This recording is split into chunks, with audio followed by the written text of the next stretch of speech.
Hour number 2, however, kicks off with one of the most tenured coaches in the National Football League. His 17th year coming up as the HC of the Baltimore Ravens. Thrilled to have help kick off hour number 2 of this program. Our friend John Harbaugh is back here on the program. How you doing, Coach? Good to see you. Doing great, Rich. Great to be with you. I just saw you got a great show going on. I see how this is going to work. We got, Gerard and I are the warm-up acts for Jerry Seinfeld. That is correct. That's big company right there. Have you ever opened for Jerry? Massive. Have you ever opened for Jerry, John? I've seen Jerry. I went to Jerry's concert in Baltimore last year. Tell him I was up there. Just mention to him. I will do that. I would do that. So you're a Seinfeld guy from back in the day, John? Who's not a big Seinfeld guy? I know. Our age? Come on, man. I know that, right? No question about it. So I guess who's got it better than me, right, John? You know what I'm saying? Good to see you. So let me just ask you just a question overall about this draft that I noticed, and I'm wondering, somebody who's been through it quite a bit. We saw a ton of kids come in age 23, 24 because of that COVID year. Transfer portal now, what used to be a red flag. Wait a minute, he switched schools? Now it's kind of like, all right, yeah, sure, he's been to a couple schools. I'm wondering what type of different prospect we saw in this draft than previous ones, John. Well, I think there were a lot of older prospects. There were a lot of guys that have played for 4 or 5 and even 6 years. So those guys are 23, 24, some guys 25 years old, which is pretty unusual. I hadn't seen that too much in the past. It's going to be interesting to see how it affects, drafts in the next couple of years in terms of how many guys come out. I know these guys that got like 6 years in the portal, those guys are going to kind of be out of it now. In the 2020 class coming in, the 2020 high school class is the class that didn't get that extra COVID year. They were stacked in behind all these guys that stayed those extra years. So I'm interested to see if some of these guys who kind of pop up and start getting some playing time that are some of them, 22-year-old guys, we get some guys that we didn't expect to see. But you never know. The COVID changed everything, man. It's just a continuation of craziness, and it even goes to the NFL draft, I guess. Yeah, I mean, but do you find maybe more mature guys that you spoke to this year than previous years, or might be more pro-ready because they're kind of bringing more professionalism, not just maturity-wise, but NIL-wise, coming to the equation? John? Oh, you mean like they got their accountant all lined up now and they know how to do their taxes? They didn't know how to do them before. Yeah, okay. Probably so. But the older guys, for sure, I mean, they're going to be more physically ready. You think to be more mentally ready. You still prefer younger players because, you're investing in something that's going to last longer probably. But we're not afraid of the older guys. They might be one-contract guys. That's okay. They might have gone to 3 or 4 schools. You try to know why a little bit. But really, the question we would have is who is he now? Who is he right now, this year, coming here? Where is he at? From a maturity level, both football-wise and life-wise and work ethic-wise and everything else. And can he help us be successful, really? And it's a bottom line kind of a deal. John Harbaugh here on the Rich Eisen Show. What'd you like about Nate Wiggins out of Clemson, your first-round draft choice, John? Well, he's a young guy, right? That's a guy that's on the opposite end of the spectrum. He's been there 3 years, and he's 20 years old. So did like that, but with that comes youth, youth. He's got some things he's got to learn. But the thing I liked about Nate is that he knows that. He's very self-aware. He's very reflective on, where he's come in the last 3 years, where he's grown, where he needs to go, where he needs to grow. But I like that about him. I saw some humility. We saw a guy with work ethic. I liked the way he played, Rich. He played hard, and he's super talented. I mean, probably, okay, I don't want to make anybody mad out there, and maybe I'm biased because we got him, but I thought he was the most talented cover corner in the draft. He's just got natural cover skills. He's not afraid to hit you. He's not afraid to run under the ball. Those are things we like in Baltimore. Yeah, and then a couple of rounds later, you went shopping at the Penn State edge rusher store again, John. Yeah. I don't know if you already got credit in that store, clearly. But what did you like about Adisa Isaac to go and grab him in the 3rd round? Well, you talk about, the intangibles are off the charts. So if you know his family story and his siblings and his mom and what he's done for his family and how the people at Penn State feel about him, that's one thing. That's the one track. Then the other track is how he plays. He plays super hard and he's really athletic. I loved his takeoff, his ability to get off the ball and get into the backfield on a pass rush. He's heavy-handed against the run, but when he gets to the top of the pass rush, then slip a tackle, and then accelerate to the quarterback. That's kind of important in terms of getting sacks. Your ability to to close on the quarterback at the top of the pocket. And he did that exceptionally well. Plus, from a physical standpoint, when you look at him upside-wise, looks like he's still got some development. He's going to get stronger and faster and those kind of things. So we were thrilled. We were just absolutely thrilled to get him in the third round. And then you want to talk about family stories and what their backstories are. I mean, Tez Walker is kind of one of one based on what happened in college with him and his family story in the NCAA. My goodness gracious. What did you find out when you started chatting with him or kicking the tires on him, John? Yeah, same thing. I mean, best football in front of him, I would say. MAC guy, Mid-American Conference guy, originally Kent State. Always respect those guys. They come up the hard way. And then he transferred and went to North Carolina. And then I don't even want to get into the NCAA right now, how they're treating young people and all this transfer inconsistency. And I had a few choice. I'd have a few choice words for him, Rich, that you might agree with. But you know what? It's all under water under the bridge right now, right? So we'll just let it go. But he didn't get treated fairly, and a lot of other guys didn't either. So that's just the way it went. But how did he handle it? How did he respond to it? And he responded perfectly, and just kept his eyes straight ahead, didn't look to the left, didn't look to the right, saw the horizon he was running for, and just kept pounding, kept running. And he's still got a ways to go, but I believe he's going to get there. Yeah, that was my question: is how plug and play ready do you think he might be for the offense? For him, it depends. It's a great question, and we just had this conversation with my coaches out here on the practice field today with our phase 2 stuff. It depends how ready he is to do the things he does well, and the things he does well is run well.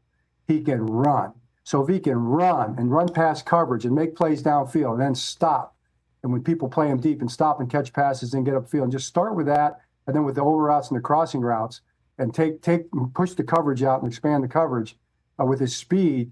If he does that well, then he can build everything into that. So that's going to be my conversation with him later today when he comes in. Fantastic. I'm helping you prepare for the rest of your day. That's part of my goal here. John Harbaugh on the Rich Eisen Show. Speaking of running, I mean, my God, signing Derrick Henry may be one of the most on-brand Ravens maneuvers I can recall. What was your conversation with him like in bringing him in, selling the program, or him selling himself to you in any way, shape, or form, John? Yeah, it's a great question. I guess it's if you can't beat him, sign him, and that's what we were able to do with him. It really was not much conversation at all because we wanted him to be here and he wanted to be here. And it was a crazy day with the first day of free agency and all the running backs going off the board. And we were, I won't say we were caught off guard, but we certainly didn't expect them all to sign so quickly. But the guy we wanted was the guy that didn't go off the board.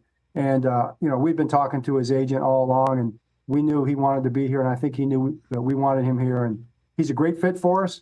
Can't wait for him to, put the pads on and start running the ball for the Baltimore Ravens. Well, let's just try and put in the mind's eye of a Ravens fan. What does it look like? Obviously you got a fullback there.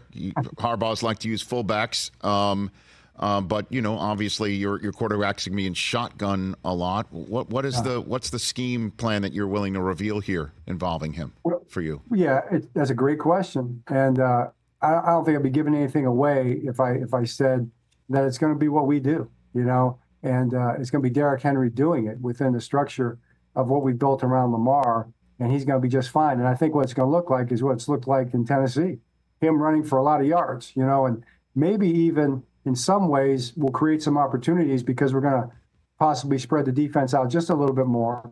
There won't be as many eyes on him, maybe not as many helmets directed toward him when he gets the ball, and we'll be able to create just a little more space for him. At least that's our goal. That's what we're trying to create with what we're doing offensively, and just give him some seams. I mean, one thing we always used to say with Derrick Henry on defense was you can't let him get started. If he gets started, it's going to be hard to stop him. You got to stop him before he gets started. And hopefully with this offense, that's going to be really hard to do. And I know head coaches in the NFL, and certainly you've been that for, now almost 2 decades, are a page-turning bunch. But I would like to ask, how often do you think about the AFC Championship game and the run-pass split that was such a conversation after it? Right. I mean, it's a great conversation. It's definitely wasn't the goal, and I think what the Chiefs basically decided to do, Steve Spagnuolo, their great defensive coordinator, basically said, we're going to make you beat us in a certain way. And it was going to be by beating press coverage with a loaded box. And how are you going to do that? And we need to make plays against that really in the passing game, to be honest with you, in order to do that. Or we had to pack the whole formation in and just play an old school 3 yards in a cloud of dust game, which we've done before, but that really wasn't our game plan going in. That's not the way we tried to do it. So how I look at it is, and how Lamar looks at it, and he and I have had this conversation, is that we've got to build ourselves up in ways that we can handle that in the future and deal with that when it comes up, and basically make people pay for playing us in that kind of defense. So, we weren't able to do it in that game the way we wanted to do it, and we're going to have to figure out a way to do it pretty soon here, because we're going to play those guys and Pittsburgh and other teams that play us like that real soon again. It's kind of crazy, John. And, obviously in my business, my end of the business is talking about stuff and narratives and things of that nature, that a year ago at this time, you're coming off a draft after having just signed Lamar after a very, one would say, turbulent few weeks where we didn't know if he would be with the Ravens long-term, let alone short-term. You sign him and he's in the MVP of the season. You know what I mean? Like, it's kind of crazy how things work out. Do you look back on that and marvel, wonder? What do you think of when you look back on the way it all worked out after the way it was all looking, John? It's a great question, Rich. I mean, I really appreciate it.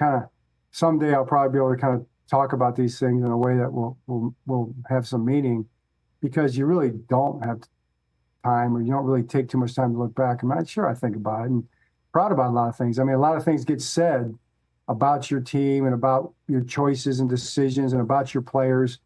And sometimes it's hurtful, and of course you respect the fact that, okay, this is possible. And then you get determined, and you say, okay, we're gonna make this work, and we're gonna find a way to overcome it, whether it was a contract situation or whether it was we didn't have enough pass rushers, or we don't have good enough receivers, or whatever it might be. And then when you do it, even that's not good enough sometimes, because you didn't win the whole thing. One team wins the whole thing. And that's really you just kind of look straight ahead, like we were talking about with Tez. You look at the next horizon, not looking left, not looking right, looking straight ahead and seeing what our obstacles are going to be. And our obstacles are going to be, the teams in our division are going to be the obstacles. We're going to have an obstacle out there in LA, obviously, with Jim's team and the way they're going to play. We've got Kansas City, and we've got every other team on our schedule that we're going to have to find a way to outplay, outcoach, out-scheme, out-hustle, out-hit, out-execute, out-discipline in all the different things it takes to win football games. And really, that's really all you have time to think about, because that's a lot to think about, especially at this level, because everybody's so good at what they do. So that's really what we're going to take our time doing. And then whatever questions everybody's asking about us right now, let's try to have the answers for those things. And next year, then they ask us the same question, how did you do it? I saw your brother just a couple weeks ago, John. He was kind enough to show up to my charity run at the Rose Bowl. I saw that. Did you see that? I saw that. And I tell you what, man, you're running better than ever, man. Thank you, John. I appreciate that. I don't know how high I was on your draft board, but you don't have to reveal it. But it was good to see him. Your sister-in-law was there too. Your niece's nephew. I mean, he came in hot. He came in, plus a lot. But I also didn't know if he was going to be there until the last minute, really, because, my wife was speaking to Sarah about getting everything together, because he had just come back from the ring ceremony. He got his ink, there. But he grabbed the bullhorn from the director of the shoot and stood on the start line of the 40-yard dash and called out the names and ages of every kid who ran. And that was like a half an hour long. And I'll be honest, he looks as happy as I've ever seen him, John. What a great picture. What a great picture that is right there. Yeah, with Witt and Gurley, they were there too at the Rose Bowl. Man, it's so cool. It's just like he's in a great place. I think he really loves that organization out there. He loves his staff. He loves the players out there. But, he was the same way at Michigan. He loved the players. He loved his coaches. He loved some of the people there, probably. And Jim is going to be Jim. Jim is going to be Jim. And that's one of the things I love about him. He's always been that way. That picture right there, it's like, you may think this, you may think that, but if you really get to know him, I know one thing. When you're around him, you're going to have a heck of a good time.